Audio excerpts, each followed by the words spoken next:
தஞ்சாவூர் மாவட்டத்தில் கட்டப்பட உள்ள சோழர் அருங்காட்சியகத்திற்கான பணிக்கு தமிழக முதலமைச்சர் காணொலி காட்சி மூலம் அடிக்கல் நாட்டினார். தஞ்சாவூர் தமிழ் பல்கலைக்கழகம் வளாகத்தில் மாபெரும் சோழர் அருங்காட்சியகத்திற்கான கட்டுமான பணிக்கு முதலமைச்சர் மு.க.ஸ்டாலின் காணொலி காட்சி மூலம் அடிக்கல் நாட்டினார்.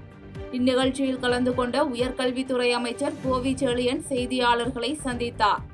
அப்போது கௌரவ விரிவுரையாளர்களுக்கு கடந்த காலங்களில் வழங்கப்பட்ட 15,000 ரூபாய் சம்பளத்தை திமுக அரசு 5,000 ரூபாய் என 2 முறை உயர்த்தி கொடுத்ததாக தெரிவித்தார். தொடர்ந்து இது போதிய ஊதியம் என்று தான் குறிப்பிடவில்லை என கூறிய அவர், கௌரவ விரிவுரையாளர்களின் கோரிக்கைகளை முதலமைச்சரிடம் தொடர்ந்து எடுத்து சொல்லி வருவதாகவும், குறைகள் போக்கப்படும், பேராசிரியர்கள் மனம் மகிழும் வகையில் அதற்கான நல்ல முடிவை முதலமைச்சர் தெரிவிப்பார் என்றும் விளக்கமளித்தார். கௌரவ விரிவுரையாளர்களுக்கு கடந்த காலங்களில் வழங்கப்பட்ட சம்பளம் 15,000 ரூபாய் மட்டுமே. 2 முறையும் 5,000 என்று உயர்த்தி தந்தது கழக அரசு, தமிழ்நாடு முதலமைச்சர். இது போதிய ஊதியம் என நான் சொல்ல விரும்பவில்லை. ஆனால் அவருடைய கோரிக்கையை முதலமைச்சரிடத்தில் தொடர்ந்து எடுத்துச் சொல்லி வருகிறோம். அதற்கான தீர்வை, நல்ல முடிவை முதலமைச்சர் தருவார். குறைகள் போக்கப்படும், பேராசிரியர் மனம் மகிழும். மடத்துக்குளம் அரசு மருத்துவமனையில் தொண்டையில் ஆப்பிள் சிக்கியதால் மூச்சுவிட திணறிய 9 மாத குழந்தைக்கு மருத்துவர்கள் இல்லாமல் சிகிச்சை அளிக்க அலட்சியம் காட்டியதாக புகார் எழுந்துள்ளது. திருப்பூர் மாவட்டம் மடத்துக்குளம் காரத்தொழுவு பகுதியைச் சேர்ந்த செல்வகுமார் என்பவரின் 9 மாத குழந்தை இன்பத்தமிழன் ஆப்பிள் துண்டை விழுங்கி தொண்டையில் சிக்கி மூச்சு விடுவதற்கு சிரமமடைந்துள்ளார்.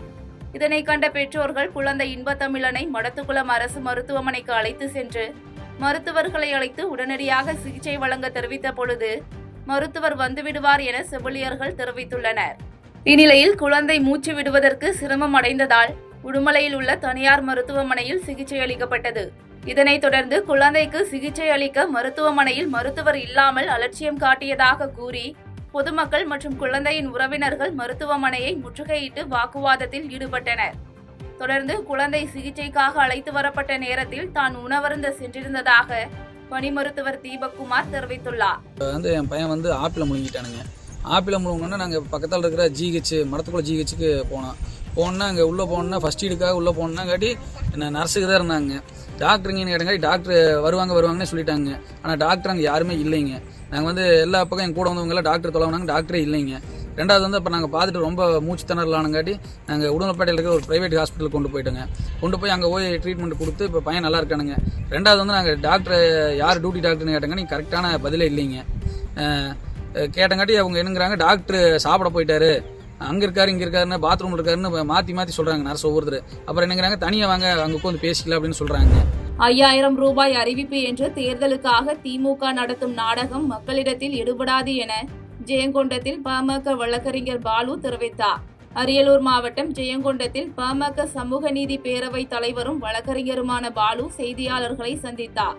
அப்போது முதலமைச்சரின் 5,000 ரூபாய் அறிவிப்புக்கு தோல்வி பயமே காரணம் என கருத்து தெரிவித்த அவர், மக்கள் இதனை ஏற்றுக்கொள்ள மாட்டார்கள் என்றும் திமுகவின் பகல் கனவு பொலிக்காது என்றும் தெரிவித்தார்.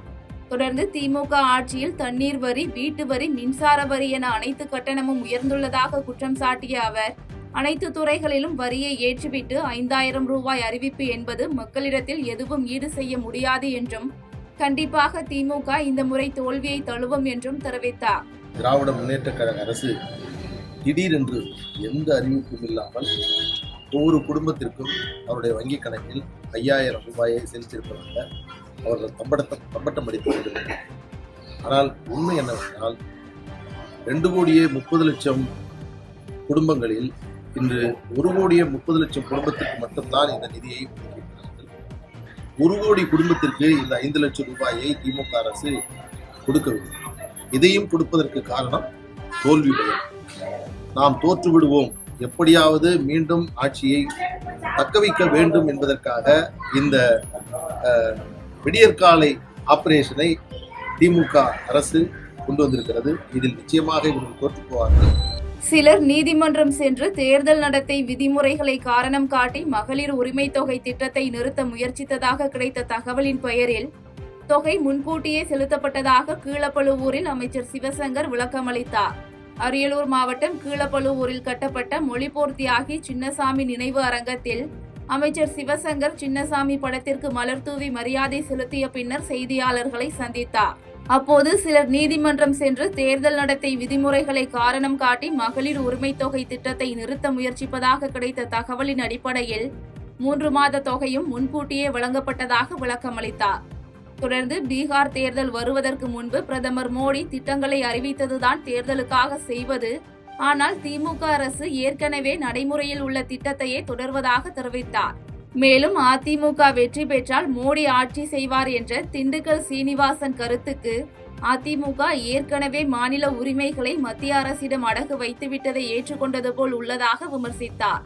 மாண்புமிகு தமிழ்நாடு முதலமைச்சர் தெளிவாக சொல்லியிருக்கிறாங்க. சில குறுக்குமதியாளர்கள் இந்த திட்டத்தை நீதிமன்றத்திற்கு சென்று தேர்தலை காரணம் காட்டி நிறுத்துவதற்கான முயற்சியில் இறங்கிய செய்தி வந்த காரணத்தினால் அதற்கு இடம் கொடுக்காமல் தேர்தல் நடவடிக்கைக்கு முன்பாக அவர்களுக்கான உரிமை தொகை வழங்கப்பட்டிருக்கிறது. கடந்த 28 மாதங்கள் வழங்கப்பட்டது அவர்களுக்கு தொடர்ந்து வழங்கப்பட வேண்டும் என்ற அந்த காரணத்திற்காகத்தான் இப்பொழுது முன்கூட்டியே செய்திருக்கிறது. நீங்கள் கேள்வி கேட்க வேண்டும் என்றால் பாரதிய ஜனதா பீகாரில் என்ன செய்தது என்பதைத்தான் கேள்வி கேட்க வேண்டும். அங்கே தேர்தலுக்கு முன்பாக இந்த திட்டத்தை அறிவித்து திட்டத்திற்கு 10 மாதம் ஏற்கனவே கொடுக்க வேண்டியது இப்போ கொடுக்குறோன்னு சொல்லி தேர்தலுக்கு முன்பாக ஒன்றிய பிரதமர் மோடி போய் கொடுத்தார். அவர்கள் தான் தேர்தலுக்காக செய்கிறார்கள். இது 28 மாதம் தொடர்ந்து செயல்படுகின்ற சிறப்பான திட்டம், மக்கள் வரவேற்பை பெற்ற திட்டம். இந்த 3 மாதத்திற்கு அதை முடக்க நினைப்பதை முன்கூட்டி அறிந்த காரணத்தினால் முன்கூட்டியே கொடுக்கிறார். மகளிர் உரிமை தொகை வங்கி கணக்கில் வரவு வைக்கப்பட்டதற்கு மகளிர் மகிழ்ச்சியாக இருப்பதை பொறுக்க முடியாதவர்கள் விமர்சனம் செய்வார்கள் என சென்னையில் அமைச்சர் மா சுப்பிரமணியன் தெரிவித்தார். சென்னை எழும்பூரில் உள்ள அரசு தாய்சேய் நல மருத்துவமனையில் பச்சிளம் குழந்தைகள் பாதுகாப்பு பெட்டகம் மற்றும் தாய்மை அலைபேசி செயலியை மருத்துவம் மற்றும் மக்கள் நல்வாழ்வுத்துறை அமைச்சர் மா சுப்பிரமணியன் தொடங்கி வைத்தார். இதனைத் தொடர்ந்து செய்தியாளர்களை சந்தித்த அவர், திமுக அரசு பொறுப்பேற்ற பிறகு பல்வேறு திட்டங்கள் மூலம் மகப்பேறு இறப்பு விகிதமும் குழந்தைகளின் மரண விகிதமும் தொடர்ச்சியாக குறைந்து கொண்டிருப்பதாக தெரிவித்தார். மேலும் மகளிர் உரிமை தொகையில் 5000 ரூபாய் வங்கி கணக்கில் வரவு வைக்கப்பட்டதற்கு அரசியல் கட்சியினர் செய்யும் விமர்சனமே இல்லை என்று தெரிவித்த அவர், மகளிர் அனைவரும் மகிழ்ச்சியில் இருப்பதை பொறுக்க முடியாதவர்கள் விமர்சனம் செய்வார்கள், அது குறித்து கவலை கொள்ள வேண்டிய அவசியமே இல்லை என்றும் தெரிவித்தார். இல்ல இது விமர்சனமே இல்லைங்க, எல்லாரும் மகிழ்ச்சி. இல்ல உங்களுக்கு தெரியும், ஒட்டுமொத்த மகளிர் சமுதாயமும் மகிழ்ச்சி வெள்ளத்தில் இருக்கிறாங்க. அதாவது இதுல ஆற்றாமை பொறுத்து கொள்ள முடியாதவர்கள் விமர்சனம் பண்ணுவாங்க.